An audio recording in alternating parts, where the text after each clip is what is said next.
یہ سورہ محمد ہے، 26واں پارہ ہے، سورہ نمبر 47 ہے۔ اس کے اندر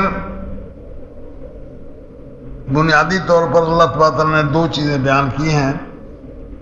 اس سورت کو سورہ محمد بھی کہتے ہیں، اس لیے کہ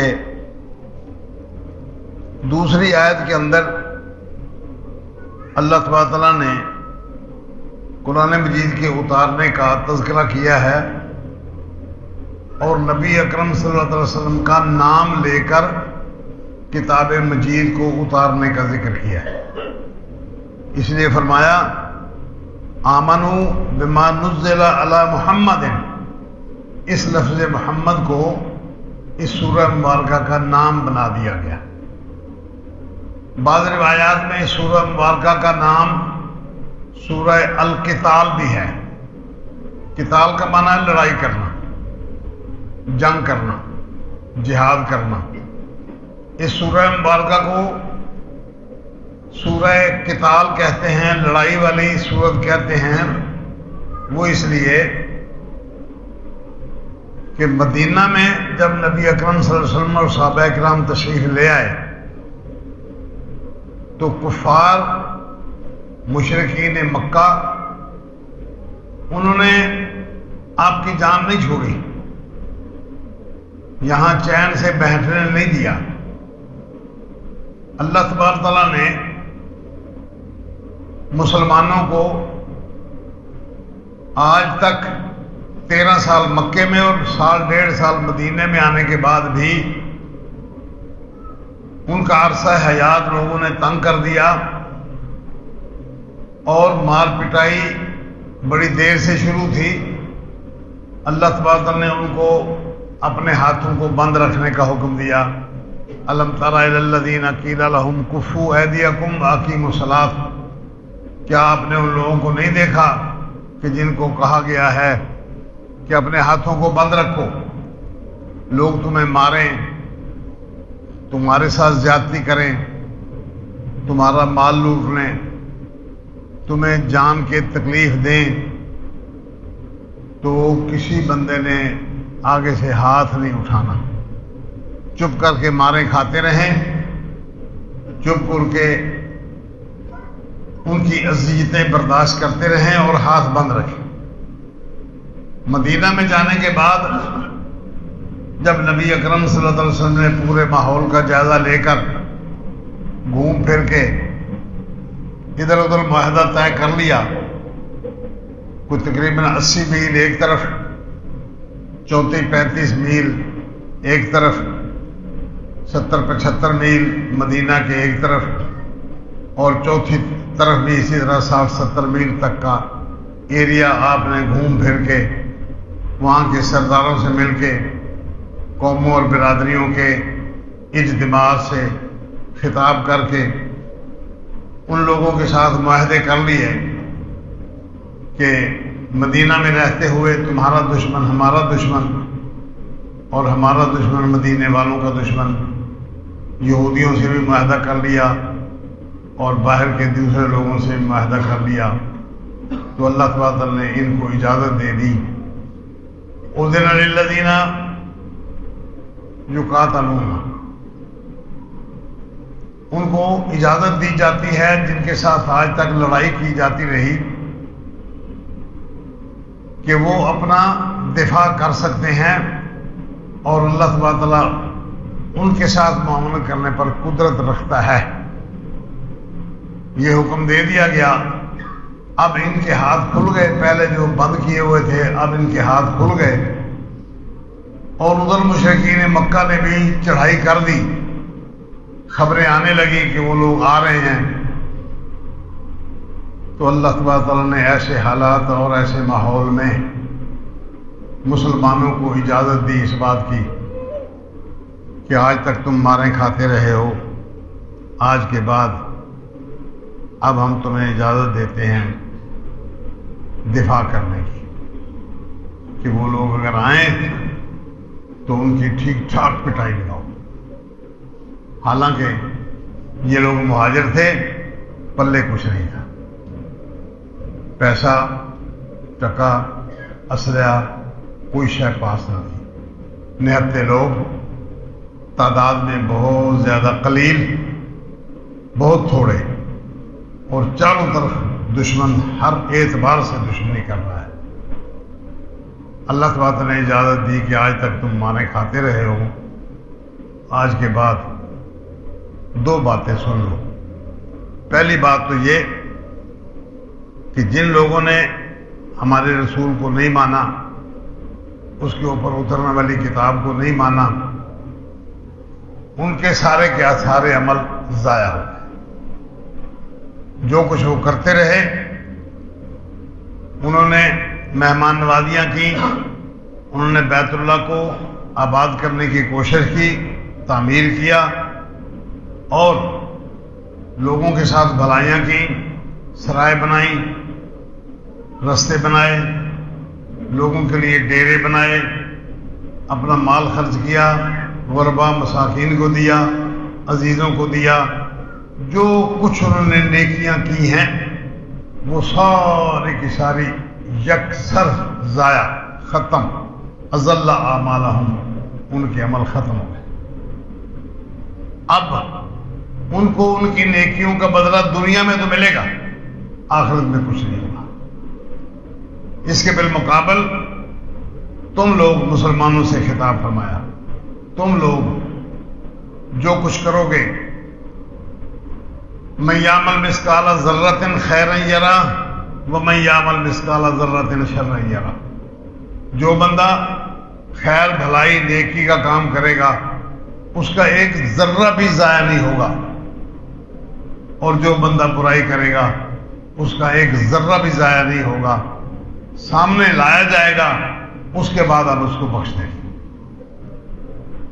یہ دو چیزیں سمجھائیں کہ جو لوگ مشرک ہیں ان کے سارے اعمال ختم، اللہ تبارک تعالیٰ کے ہاں ان کی کوئی قدر و قیمت، کوئی ویلیو نہیں ہے۔ اس لیے آپ اپنے آپ کو ذرا مضبوط کر کے اپنے پاؤں پر کھڑے ہو کر ان لوگوں کا مقابلہ کرنے کی کوشش کریں، ہم تمہارے ساتھ ہیں۔ یہ اللہ تبارک تعالیٰ کا ان سے وعدہ ہو گیا۔ اسی سورہ مبارکہ کی ابتدا میں یہ دو چیزیں ذکر فرمائیں کہ مشرک آدمی جو اللہ تبارک تعالیٰ کے ساتھ شریک بناتا ہے اور اللہ رسول کی بات نہیں مانتا، اللہ رسول کی بات کے مطابق عمل نہیں کرتا، اس بندے کا کوئی عمل بھی قیامت والے دن اللہ کے ہاں قبول نہیں ہوگا۔ اس کو دنیا میں دولت مل رہی ہے، پیسہ مل رہا ہے، عزت مل رہی ہے، اس کے بال بچے ہیں، عیاشی ہے، یہ سب کچھ اس کی ان نیکیوں کا بدلہ ہے جو اس نے دنیا میں اپنے عزیز اقربا میں، اپنے پڑوس میں، اپنے غریب ساتھیوں میں انہوں نے نیکیاں کی، احسان کیے، اللہ نے ان کا بدلہ ان کو دنیا میں دے دیا ہے، آخرت میں ان کو کچھ نہیں ملا۔ پہلی بات یہ۔ اور مومن آدمی، قرآن مجید نے بڑی تفصیل سے بحث کی، مومن آدمی وہ کوئی بھی نیکی کر لے، اس کے لیے تین شرطیں ہیں، تین شرطیں ہیں، قرآن مجید نے ان کا بڑی تفصیل سے ذکر کیا ہے۔ ایک شرط تو یہ ہے کہ جو وہ عمل کر رہا ہے وہ اللہ تعالیٰ کے رسول صلی اللہ علیہ وسلم کی سنت کے مطابق، پہلی بات۔ اس کے علاوہ جو کچھ وہ کر رہا ہے اس کی کوئی قدر و قیمت نہیں، اس کی کوئی ویلیو نہیں، اللہ تعالیٰ کے ہاں کوئی ایک شے بھی قبول نہیں۔ سب سے پہلی بات یہ ہے کہ وہ جو کچھ کر رہا ہے وہ اللہ کے رسول صلی اللہ علیہ وسلم کی سنت کے مطابق۔ ارشاد فرمایا ما آتاکم الرسول فخذوہ، اللہ تعالیٰ کا رسول جو تمہیں دے دے وہ لے لو، بس۔ اپنے طور پر کوئی بندہ اگر نماز بھی پڑھتا ہے اور اس کے پیچھے کوئی دلیل نہیں ہے، وہ نماز قبول نہیں، جب تک کہ اس کے پیچھے اللہ تعالیٰ کے رسول صلی اللہ علیہ وسلم کے عمل کو بنیاد بنا کے اس کا سہارا لے کر اس کے طریقے کے مطابق نہ کریں. یہ بنیاد ہے. ما آتاکم الرسول فخذوہ. ہمیں نہیں پتا نماز کیسے پڑھنی ہے، وضو کیسے بنانا ہے. اللہ تبارک تعالیٰ کے رسول بتائیں گے تو وضو کا طریقہ ہمیں سمجھ آئے گا. اس طریقے پر عمل ہوگا تو وضو قبول ہوگا اللہ کے ہاں. اگر اس طریقے کے مطابق نہیں ہے تو وہ وضو اللہ کے ہاں قبول نہیں ہے. نماز پڑھنے کا طریقہ اللہ تبارک تعالیٰ کے رسول بتائیں گے. صلاۃ ایک اصطلاح ہے. صلاۃ کا لفظی معنی ہے پاکیزگی. صلاۃ کا معنی ہے اللہ اکبر، لوگوں کے ساتھ بھلائی. صلاۃ کا معنی ہے تھرکنا، ناچنا، کودنا اور اس طرح کے دیگر معنی. یہ لفظی طور پر اس کے معنی ہے. اس اصطلاح کا وہ معنی جو شریعت نے مقرر کیا ہے، قرآن مجید نے مقرر کیا ہے، اس اصطلاح کے اس معنی کو جب تک اللہ کے رسول صلی اللہ علیہ وسلم وضاحت نہیں کریں گے وہ صلاۃ نہیں کہلائے گی. مشرکین مکہ کے بارے میں قرآن مجید نے ذکر فرمایا ہے ما کان صلاتہم عند البیت الا مقام وتصدیہ. مشرکین کی صلاۃ، نماز بیت اللہ کے پاس جا کر سیٹیاں مارنا، ناچنا، کودنا، تھرکنا، یہ نماز. وہ بیت اللہ کے پاس آ جاتے شام کو، آ کے پھر وہاں گپے شپے بھی ہوتی اور پھر کھڑے ہو کر تالیاں پیٹتے، پھر وہ تھرکتے، ناچتے، گاتے. یہ ان کی خوشی کا انداز تھا اور اس کو وہ صلاۃ سمجھتے تھے. اللہ نے فرمایا کہ فذوقوا ما کنتم تکفرون. یہ جو تم کفر کی باتیں، کفر کے اعمال کرتے ہو، اس کا مزہ چکھو. آپ مشرکین مکہ اس کو صلاۃ سمجھتے تھے. تھرکنا، ناچنا، کودنا، تالیاں پیٹنا اور بھنگڑا ڈالنا، یہ ان کی صلاۃ تھی. قرآن مجید نے اس کی وضاحت فرمائی. اس لیے صلاۃ کا وہ معنی جو ہماری سمجھ میں آتا ہے، لوگوں کی سمجھ میں آتا ہے، مشرکین مکہ کی سمجھ میں آیا تھا.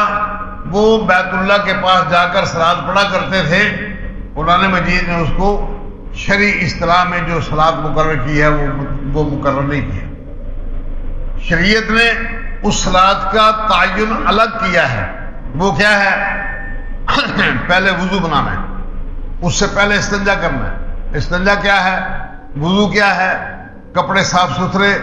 پھر اس کے بعد بیت اللہ کی طرف رخ کر کے پاؤں کو ایک خاص انداز میں سیدھا کرنا ہے. اس کے بعد پھر کانوں تک ہاتھ اٹھانے ہیں اور ساتھ ہی اللہ اکبر بھی کہنا ہے.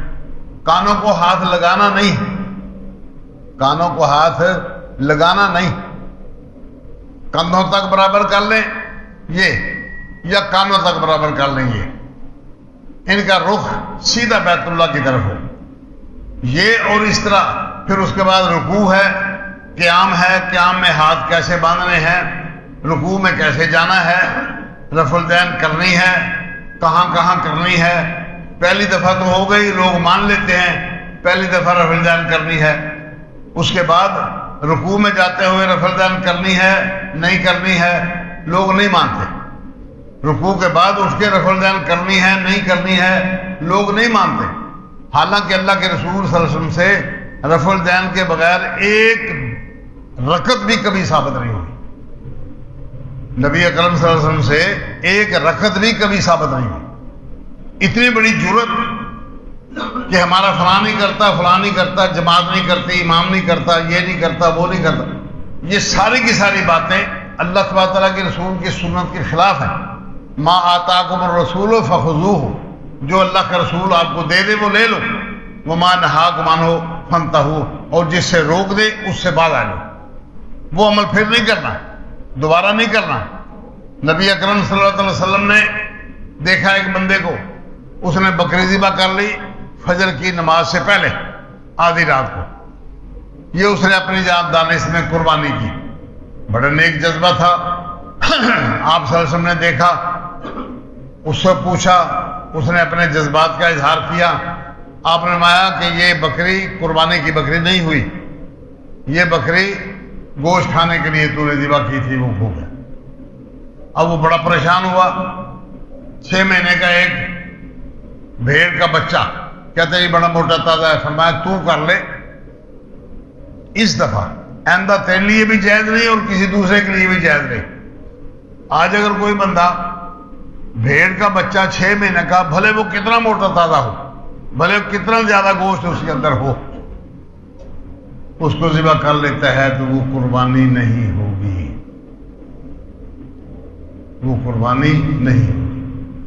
نبی اکرم صلی اللہ علیہ وسلم کا طریقہ نماز جس طرح آپ صلی اللہ علیہ وسلم نے عمل کر کے دکھایا، صلو کما رأیتمونی اصلی، نماز اس طرح پڑھو جس طرح مجھے نماز پڑھتے ہوئے دیکھتے ہو، یہ حکم ارشاد فرمایا۔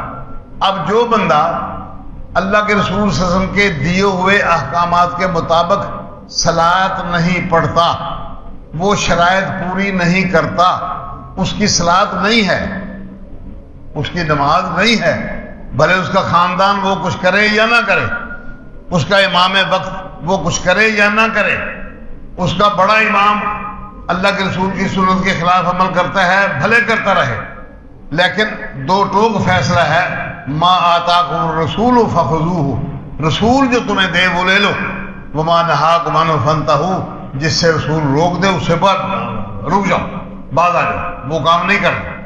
یہ دو ٹوک فیصلہ ہے۔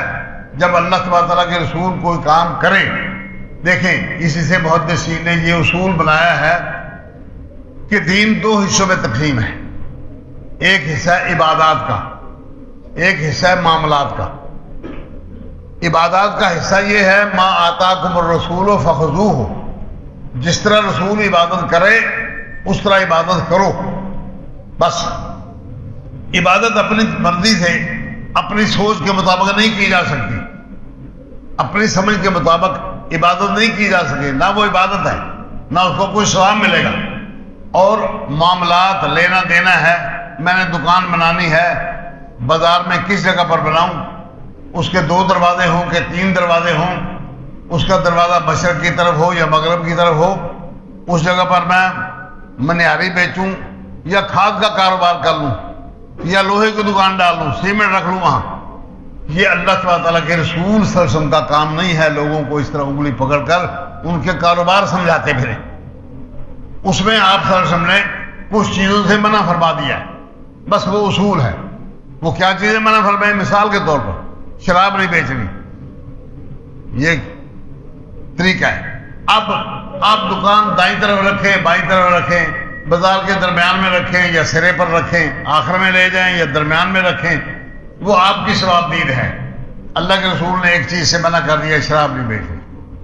آپ مٹی اٹھا کے بیچنا شروع کر دیں لیکن شراب نہیں بیچنی۔ جانوروں کے گلے میں گھنٹیاں باندھی جاتی ہیں، آپ صلی اللہ علیہ وسلم نے اس کو شیطانی چکر کہا ہے اور منع کیا، نہ اس کو بیچنا ہے نہ اس کو خریدنا ہے، نہ اس کا کاروبار کیا جا سکتا۔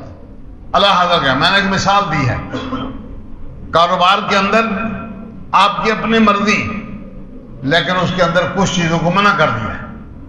آپ نے بھینس خریدنی ہے، کوئی شریعت پابندی نہیں لگاتی کہ آپ بھوری بھینس خریدیں، سیاہ رنگ کی خریدیں، اس کے سینگ وہ کنڈے ہوں یا وہ صرف بالکل نیچے گرے ہوئے ہیں، کوئی پابندی نہیں، وہ آپ کا تجربہ ہے۔ چمڑا اس کا موٹا ہو یا باریک ہو، یہ آپ کے تجربات ہیں، شریعت ان چیزوں پر پابند نہیں کرتی۔ 2 حصوں میں عبادت جب کریں گے آپ تو آپ کو اس کی دلیل لانا پڑے گی، ورنہ تو قبول نہیں ہے۔ اور کاروبار آپ کریں گے تو اس کے منع کو دیکھنا پڑے گا۔ جہاں شریعت نے منع کر دیا جس کاروبار سے، وہ کہیں بھی نہیں کیا جا سکتا۔ بس مختصر سی بات ہے، ما آتاکم الرسول فخذوہ، جو رسول صلی اللہ علیہ وسلم تمہیں دے دیں اس کو لے لو، وما نہاکم عنہ فانتہوا، جس سے منع کر دے اس سے رک جاؤ. بس یہ سیدھی سیدھی بات. بندے کو اپنے آپ کو اللہ کے رسول کے سپرد کر دینا ہے، جس طرح وہ کہیں. نہ یہ جان ہماری ہے، نہ پیسہ ہمارا ہے. قرآن مجید نے اس کی وضاحت کی، ان اللہ اشتری من المؤمنین انفسهم واموالهم وانفسهم، اللہ تبارک تعالیٰ نے خرید کر لیا ہے مومنوں سے ان کا مال بھی اور ان کی جان بھی. بأن لهم الجنہ، اس لیے کہ اللہ نے اس جان کے بدلے میں خرید کر کے مال اس کو جنت دے دی ہے. بس ان اللہ اشتری، اللہ نے خرید کر لیا ہے من المؤمنین، مومنوں سے، اموالہم، ان کے مال اور ان کی جان، ان کا نفس اللہ نے خرید کر لیا ہے. اللہ اس کے بدلے میں اسے جنت دے گا. اب جو چیز خریدی جا چکی ہے اس پہ اپنا تصرف نہیں کیا جا سکتا، وہ امانت ہے. اس لیے یہاں پہلی شرط یہ قرار دی کہ اس بندے کے لیے ضروری ہے جو بندہ عمل کرنا چاہتا ہے وہ اللہ تبارک تعالیٰ کے رسول صلی اللہ علیہ وسلم کی سنت کے مطابق کرے. واتقوا اللہ، اللہ سے ڈرتے رہو. ان اللہ شدید العقاب، اللہ تعالیٰ شدید سخت عذاب کرنے والا ہے. اس کو معمولی نہ سمجھا جائے، اللہ تعالیٰ کے رسول کی سنت کو معمولی نہ سمجھا جائے. مگر کیا کیا جائے پڑھے لکھے لوگوں کا؟ فقہاء نے اصطلاح بنا لی ہے، یہ فرض ہے، یہ واجب ہے، یہ سنت ہے. فرض کسے کہتے ہیں؟ فرض وہ ہے جس کام کے کیے بغیر گزارا نہیں. واجب وہ ہے جس کا کرنا ضروری ہے. سنت ہے اللہ تبارک تعالیٰ کے رسول کا طریقہ زندگی. کوئی بندہ اس کو اپنا لے تو ٹھیک ہے، نہ اپنا لے تو گزارا چل جاتا ہے. یہ اصطلاحات بنائی گئی ہیں صرف اس لیے کہ سنت کی اہمیت کو کم کیا جائے، لوگوں کے سامنے سنت کی اہمیت واضح نہ ہو جائے. کیوں بھائی؟ اللہ تبارک تعالیٰ کے رسول صلی اللہ علیہ وسلم ایک کام کرتے ہیں، اللہ تبارک تعالیٰ کا کوئی نیک بندہ یا برا بندہ وہ اس عمل کے خلاف کیوں کرتا ہے؟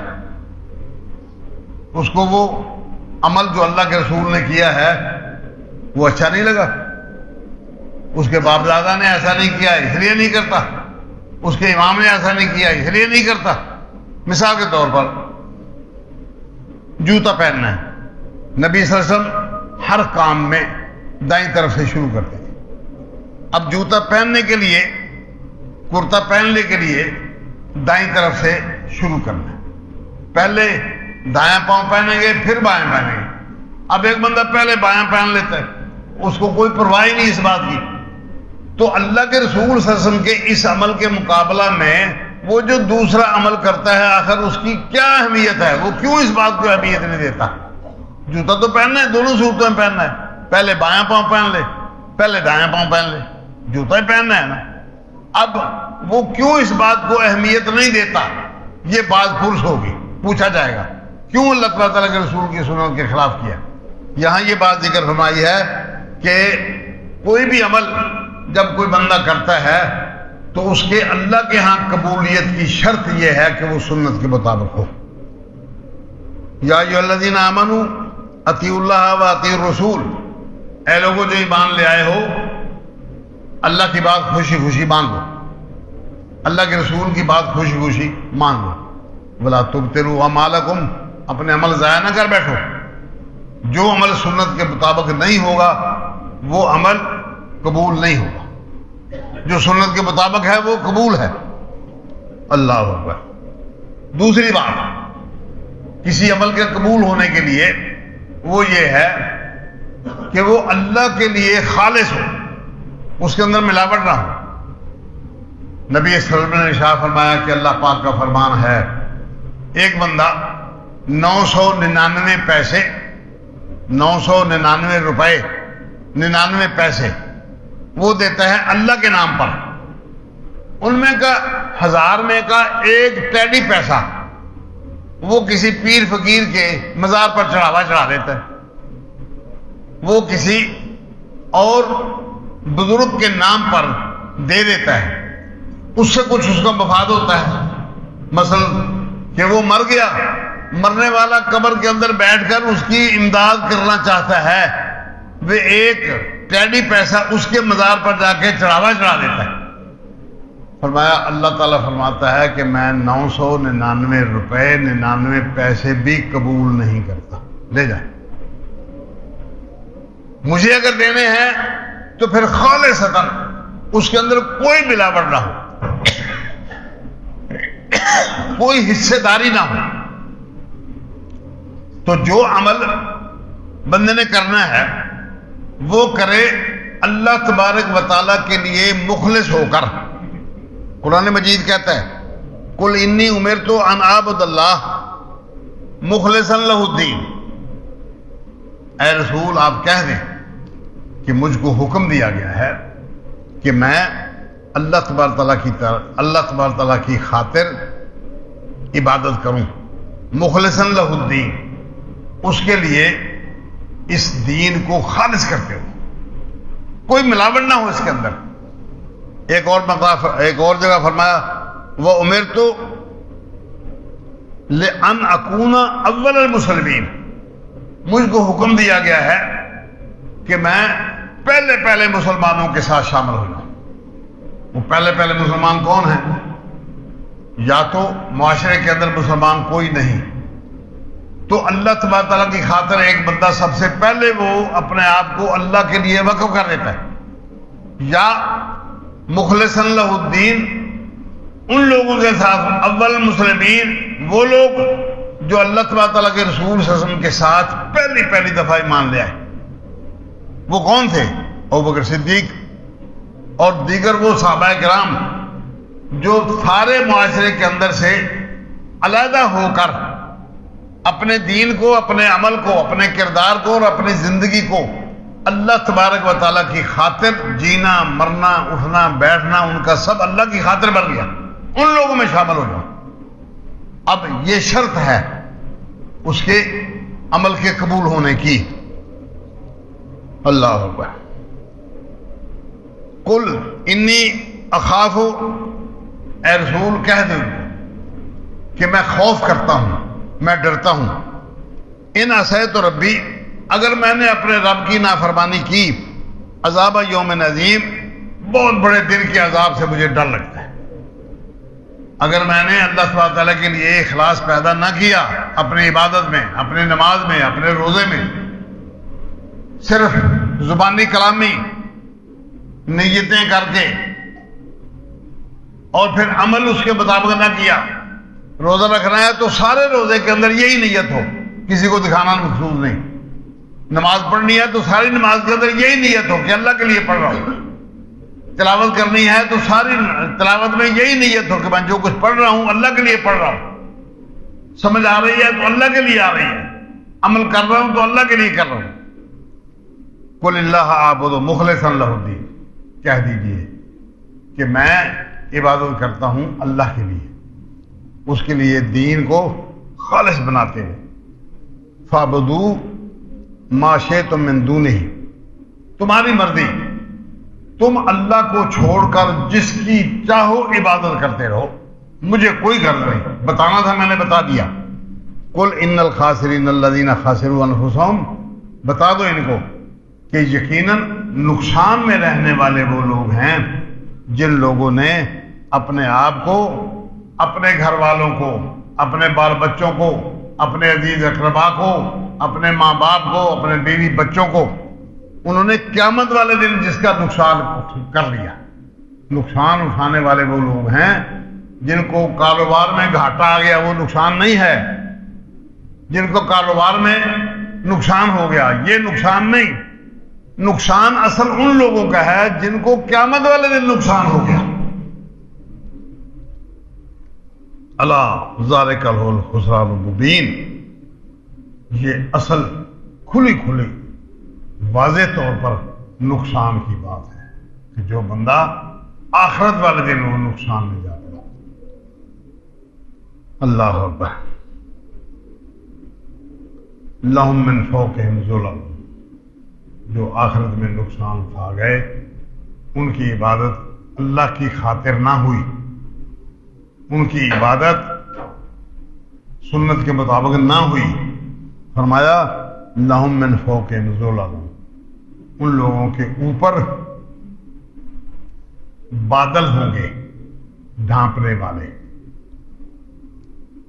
من النار، آگ کے اوپر، ان کے اوپر بادل ہوں گے آگ سے، ومن تحتہم ظلل، ان کے نیچے بچھونا بھی آگ کا ہوگا، ذالک یخوف اللہ بہ عبادہ، یہ وہ چیز ہے جو اللہ تبارک و تعالیٰ اپنے بندوں کو جس چیز سے ڈراتا ہے، یا عباد فتقون، اے میرے بندو مجھ سے ڈر جاؤ، اپنی زندگی کا رخ بدل لو،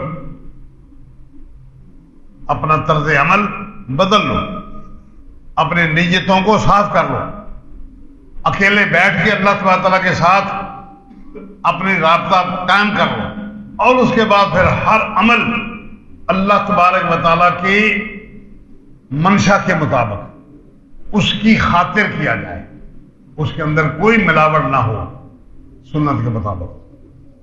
تیسرے نمبر پر جو چیز اللہ تبارک تعالیٰ کے ہاں کسی عمل کو قبول کرواتی ہے وہ ہے عقیدہ صحیح ہونا۔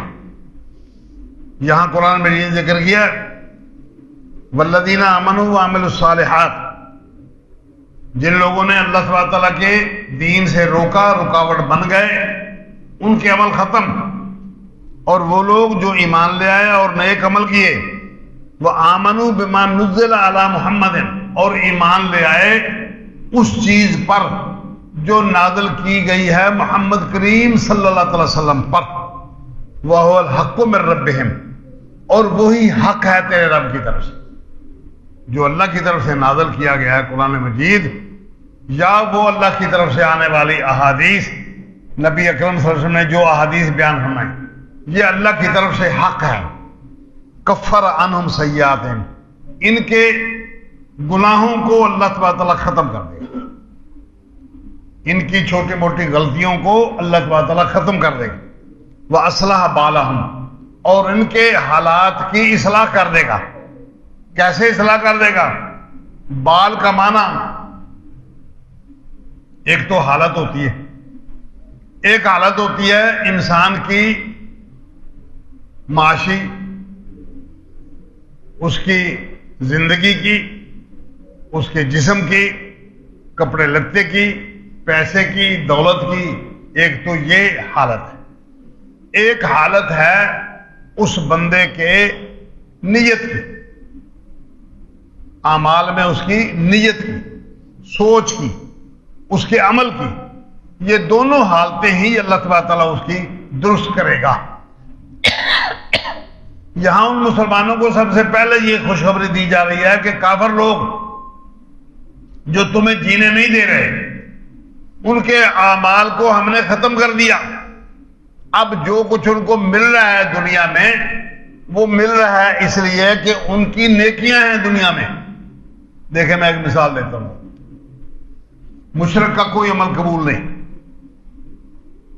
مشرکین مکہ نے بیت اللہ تعمیر کرنا چاہا، پرانا ہو گیا تھا، عمارت پرانی ہو گئی تھی، انہوں نے اعلان کیا کہ ہم بیت اللہ بنانا چاہتے ہیں، چندہ اکٹھا کرو، اور شرط لگائی کہ چندے کے اندر حرام مال کی آمیزش نہیں ہونی چاہیے۔ وہ تھے خالص مشرک، ابو جہل، ابو لہب، عتبہ، شیبہ، مغیرہ وغیرہ وغیرہ، نامی گرامی اللہ تبارک تعالیٰ کے رسول کے دشمن۔ شرط یہ عائد کی کہ اس کے اندر حرام کی آمیزش نہیں ہونی چاہیے۔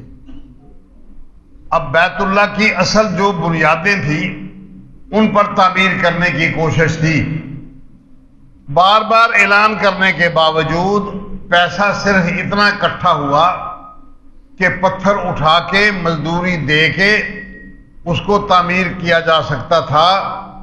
وہ تعمیر صرف اتنا ہو سکتا تھا جتنا اب اس وقت بیت اللہ موجود ہے۔ حتیم باہر نکال دیا، حتیم باہر نکال دیا۔ حتیم کہتے ہیں بیت اللہ کی وہ جگہ جو بیت اللہ کے دروازے کی طرف منہ کر کے کھڑے ہوں تو دائیں طرف جو باہر چھوٹی چھوٹی دیوار بنی ہوئی ہے وہ اصل بیت اللہ کا حصہ ہے، بیت اللہ کے کمرے کا حصہ ہے، لیکن اب وہ بیت اللہ اس کو چھوٹا بنا دیا گیا، اس کی اصل بنیادوں پر وہ نہیں ہے، وہ چھوٹا بنا دیا گیا، حتیم کو باہر نکال دیا گیا۔ چونکہ ان لوگوں نے یہ شرط لگائی تھی کہ حرام کی آمیزش اس مال کے اندر نہ ہو، اس لیے اس کو تھوڑا بنا لیا، بنایا وہ اخلاص کے ساتھ بنایا، یہ ایک نیکی ہے۔ مشرک کا کوئی عمل قبول نہیں، اب ان کا یہ عمل قبول اللہ تبارک تعالیٰ کے ہاں ہو گیا۔ اللہ نے اس کے بدلے میں ان کو ایک تو یہ کہ فوری طور پر اس کا نتیجہ یہ نکلا کہ حجر اسود رکھنے کا جب وقت آیا تو آپس میں ان کی چپکل شروع ہو گئی۔ ہر قبیلہ اور خاندان کہتا تھا، ہر سردار کہتا تھا کہ میرے ہاتھوں یہ اعزاز مجھے ملنا چاہیے، ورنہ تو تلواریں نکل آئیں، لڑائی قریب تھی شروع ہو جاتی اور جنگ کر کے اللہ بہتر جانے کتنے بندے مر جاتے۔ اللہ تبارک نے ایسا انتظام فرمایا کہ ان کے دل میں یہ خیال آ گیا، ایک بندے نے اٹھ کے اعلان کر دیا کہ کل صبح سویرے سویرے جو پہلے بندہ بیت اللہ میں آ جائے گا تو جو فیصلہ وہ کرے ہمیں منظور۔ اللہ پاک نے صبح سویرے منہ اندھیرے آدھی رات کو نبی اکرم کو بھیج دیا۔ ہر بندے کو اعتراف ہو گیا، اس بات کامن آدمی ہے، کوئی اختلاف نہیں۔ انہوں نے جو فیصلہ کیا وہ آپ کو سب کو بتائی کہ آپ نے چادر بچھائی، خود اٹھا کے پتھر اس کے اوپر رکھا، تمام لوگوں کے سرداروں میں سے، قبیلوں میں سے ہر ایک بندے نے اپنے سردار کو بھیج دیا اور سب نے وہ چادر اٹھا کے اس کو اونچا کر لیا، سب شامل ہو گئے، اب کوئی پیچھے نہیں رہا۔ اور نبی اکرم کامن آدمی تھے، انہوں نے اٹھا کے بیت اللہ کے اندر اس کو نصب کر دیا۔ دیکھو کتنی بڑی لڑائی تھی جو اس نیکی کی وجہ سے، ان کے اس اخلاص کی وجہ سے وہ ختم ہوئی۔ لیکن چونکہ اللہ تعالیٰ کے ہاں ان کا یہ عمل آخرت کے لیے قبول نہ تھا، آخرت کے لیے قبول نہ تھا کہ وہ اللہ کے رسول پر ایمان نہیں لائے تھے، جو ان میں لائے ایمان وہ ٹھیک ہے، وہ لائے، جو نہیں لائے تھے آخرت میں ان کو کچھ نہیں ملا۔ اس لیے یہاں فرمایا کہ من عمل صالحا من ذکر او انثی، جو بندہ نیک عمل کرے گا وہ مرد ہو یا عورت ہو، وہ مومن، شرط یہ ہے کہ وہ ایماندار، یہ شرط اس عمل کے قبول ہونے کی یہ شرط ہے۔ من کان یرید حیات الدنیا، جو بندہ آخرت کو چھوڑ کر اپنا عمل کرتا ہے صرف دنیا کی خاطر اور اس کے اندر آخرت کا حصہ نہیں رکھتا، وزینتا، دنیا کی زیب و زینت چاہتا ہے، مکان بڑا خوبصورت ہو، کپڑے بہت خوبصورت ہوں، جوتا بہت اچھا ہو، دنیا کا آرام سکون، جوتا یہ پسند نہیں ہے اس لیے کہ یہ پاؤں کو دباتا ہے، اس کو اتار دو دوسرا جوتا ہے، اس کی تگ و دو محنت مشقت ساری کی ساری اپنی جان اور دنیا کی عزت وقار اور چودراہٹ کے لیے اس نے کیا ہے سب کچھ۔ نوفی علیہم اعمالہم، فرمایا ہم اس دنیا دار بندے کو اس کے اعمال کا پورا پورا وفا کر کے بدلہ دے دیں گے، فیہا، اس دنیا کے اندر، وہم فیہا لا یبخسون، اور ان کو بالکل کہیں بھی نقصان نہیں اٹھانا پڑے گا۔ اولئک الذین لیس لہم فی الآخرۃ الا النار، یہ وہ لوگ ہیں جنہوں نے اپنے کاروبار میں، اپنے حصے، اپنے دنیا کے اعمال میں، نیکی اور برائی کے اعمال میں آخرت کا حصہ نہیں رکھا۔ ان کو آخرت میں کیا بنے گا، کیا ملے گا؟ ان کو صرف آگ ملے گی۔ وَحَبِطَ مَا صَنَعُوا فِيهَا، اور جو کچھ انہوں نے دنیا میں کیا ہے وہ اس دنیا میں ہی ختم ہو گیا۔ وَبَاطِلٌ مَا كَانُوا يَعْمَلُونَ، اور باطل ہو گئی وہ عمل، وہ کردار جو وہ دنیا میں کرتے رہے۔ دنیا میں ان کو مل گیا، جتنا جتنا کوئی بندہ نیکی کرے گا اتنا اتنا اس کو دنیا زیادہ ملتی چلی جائے گی، محنت بھلے کم کرے لیکن اسے عمل زیادہ اچھا، آخرت کے جیسا عمل، اللہ تعالیٰ کے فرمان کے مطابق، رسول صلی اللہ علیہ وسلم کے فرمان کے مطابق اس کو دنیا اور زیادہ مل جائے گی، اس لیے کہ آخرت کا اس نے نظریہ بھی نہیں رکھا، ایمان بھی نہیں قبول کیا۔ مثل الذین کفروا بربہم، جو لوگ اللہ تبارک و تعالیٰ کے ساتھ اپنے رب کے ساتھ کفر کرتے ہیں، نہیں مانتے بات، اعمالہم کالرماد، ان کے اعمال اس طرح ہیں جس طرح راکھ ہوتی ہے، راکھ، اشتدت بہ الریح، وہ راکھ تیز ہوا کے ساتھ اڑ گئی، فی یوم عاصف، سخت گرمی والا دن، آندھی بڑی تیز، لا یقدرون مما کسبوا لا شیئا، وہ اپنے کمائی کرنے کے باوجود، محنت مشقت کرنے کے بعد اپنے اعمال پر کچھ بھی کنٹرول نہیں رکھتے، وہ راکھ اڑ گئی، جس طرح وہ راکھ بیکار ہو گئی، اڑ گئی، اسی طرح ان کے اعمال بھی ضائع ہو گئے، ختم ہو گئے۔ ذالک هو الضلال البعید، یہ ہے بندوں کے اعمال کے ضائع ہونے کی مثال، جس طرح دنیا میں راکھ برباد ہو جاتی ہے، اٹھ کے اڑ جاتی ہے اور پیچھے بھاگ کے کوئی بندہ اس کو پکڑ نہیں سکتا، اس طرح آخرت میں ان کے اعمال وہ اس طرح ضائع ہو جائیں گے، ختم ہو جائیں گے۔ یہ تین صورتیں ہیں کسی بھی عمل کو اللہ تبارک و تعالیٰ کے ہاں قبولیت کے اور اس سے آخرت میں اس کا حصہ وصول کرنے کی۔ پہلی یہ بات کہ جو کچھ اللہ تعالیٰ کے رسول صلی اللہ علیہ وسلم کا فرمان ہے، آپ کا عمل ہے، کردار ہے، اس کے مطابق اس کا عمل ہونا چاہیے۔ سنت سے ہٹ گیا وہ عمل قابل قبول نہیں۔ دوسرے نمبر پر ان لوگوں کا عقیدہ صحیح ہونا چاہیے۔ تیسرے نمبر پر ان کے عمل میں ان کا اخلاص اللہ کی خاطر صحیح ہونا چاہیے۔ یہ تین چیزیں کسی عمل میں ملیں گی تو پھر وہ عمل اللہ کے ہاں قابل قبول ہوگا۔ یہاں جو چیز ذکر فرمائی وہ یہ، والذین کفروا، جو لوگ انہوں نے اللہ رسول کی بات ماننے سے انکار کر دیا، وصدوا عن سبیل اللہ، اور انہوں نے اللہ کی راہ سے انہوں نے روکا، اب دوسروں کو منع کر دیا کہ یہ سنت کے مطابق عمل نہیں کرنا، سنت برباد کر دے گی۔ ہم نے یہاں تک بھی سنا کہ ایک بندہ قرآن مجید کا حوالہ سننے کے بعد وہ اپنے دوست کو کہتا ہے کہ یہ قرآن مجید تمہیں گمراہ کر دے گا، ہر وقت تو اس کو پڑھتا رہتا ہے، اس کا حوالہ دیتا رہتا ہے، اس قرآن مجید کا ترجمہ سناتا رہتا ہے تو لوگوں کو، یہ قرآن مجید اس کا پڑھنا یہ تجھے گمراہ کر دے گا۔ اس کا کیا مطلب ہے؟ اب فرمایا جو لوگ اللہ کی راہ سے لوگوں کو روکتے ہیں ایسا عمل نہ کرو، یا ان کے ساتھ رویہ ایسا رکھتے ہیں، دنیا میں اس کا دوسرے کے ساتھ رویہ ایسا ہے کہ وہ اس کو دیکھ کر ڈرتا ہے اور ڈر کی وجہ سے وہ سیدھے کام پر عمل نہیں کر سکتا۔ اضل اعمالہم، جو خود رکتا ہے، لوگوں کو روکتا ہے، ان کے لیے سختی کر کے باعث بن جاتا ہے دین کے رکاوٹ کا، ان کے اعمال ضائع ہو گئے، ختم ہو گئے، کچھ بھی نہیں ملے گا۔ والذین آمنوا وعملوا الصالحات، اور وہ لوگ جو نیک عمل کرتے ہیں، ایمان لے آئے اور نیک عمل کیے، وآمنوا بما نزل علی محمد، اور محمد کریم صلی اللہ علیہ وسلم پر جو چیز نازل کی گئی ہے اس پر انہوں نے ایمان قبول کیا۔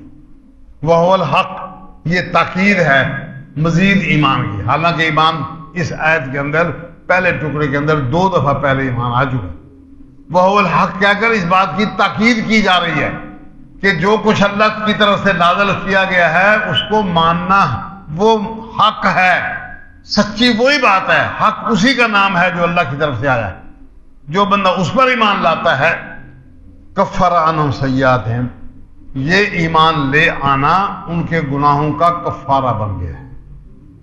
اب مزید اس کو